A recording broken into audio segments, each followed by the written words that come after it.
You work really hard and focus on achieving that financial goal. You obsess and give everything so that you can get to that number, that dollar amount as fast as possible, but in the end you only reach that when you're 50 or 60. And at that time you realize that, oops, I kind of like forgot to follow any of my passions. So you didn't pursue that singing or guitar playing. And this is the point where many people become full of regret and bitter about life because they kind of feel cheated. They worked so hard to accumulate this wealth, this financial freedom, but it turned out that it took them so long and they never really took time to pursue the things that they really loved and that they were interested in. But I'm glad to tell you that it doesn't have to be this way and that there is another way. And this brings me to scenario 6, which is my personal favorite. This might seem a bit complex at first, but I think that this is a very good way how you can try and fit in all the different things that you want to do in your life by looking at it in the long run, by planning ahead and prioritizing different things consciously during different stages of your life instead of trying to do everything at once or forcing yourself to pick either or. Instead of choosing one over the other or simply dividing your life into 2 chunks where in the first half you focus fully on money and in the second half you focus fully on your passion, there is another way, which is to alternate. Prioritize pursuing money and passion at different stages or episodes of your life in a way that makes sense. Quick pause. I want to give some perspective here. All this while we've been talking about the things that we would like to do, that we would like to pursue, things we want to choose.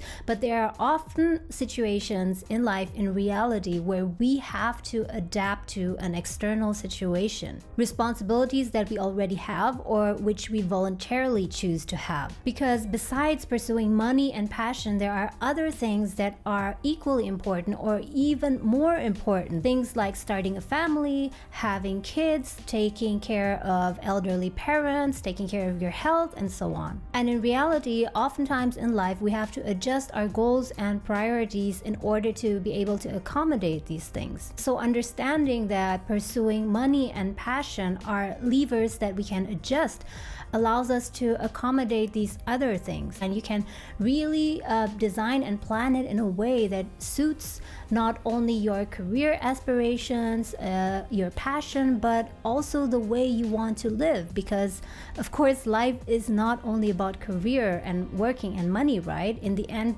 the reasons why we're doing most of those things, why we are pursuing money, is so that we can have time to spend with our families, with our friends, and so. At least that's the case for most people that I know. And this is what I'll continue to talk a lot about on my channel. How you can fit your different career aspirations, pursue your passions across different stages of your life without letting your finances suffer or collapse completely. What I also wanted to show is that following money or passion is not a one-time decision. It's not a one-time decision that you make at the age of 25, let's say, and that you will be guided by for your entire life. But rather you have to try and look at your life in terms of stages or episodes and figure out what will the best scenario or combination for that stage for you personally be. And at each stage, you have to be very conscious about what you are trying to achieve. Also do a reality check very frequently. You have to plan, but you have to adjust frequently because as you go, you will be presented with new information, you will get new experiences, and you have to incorporate that into your existing plan. You can't just make one plan when you're 20 or 25 and assume that you are going to follow that plan until the end of your life, because what you know in your early 20s or mid 20s will be very different from what you know when you're in your 30s. Please let me know in the comments if you found this video useful and if this has changed your perspective in any way. I would really like to know. In case you're not subscribed yet, don't forget to hit the subscribe button and also the alarm bell. Also, don't forget to check out my other videos where I talk about career change and multiple careers. I wish you an awesome day and all the best with your career.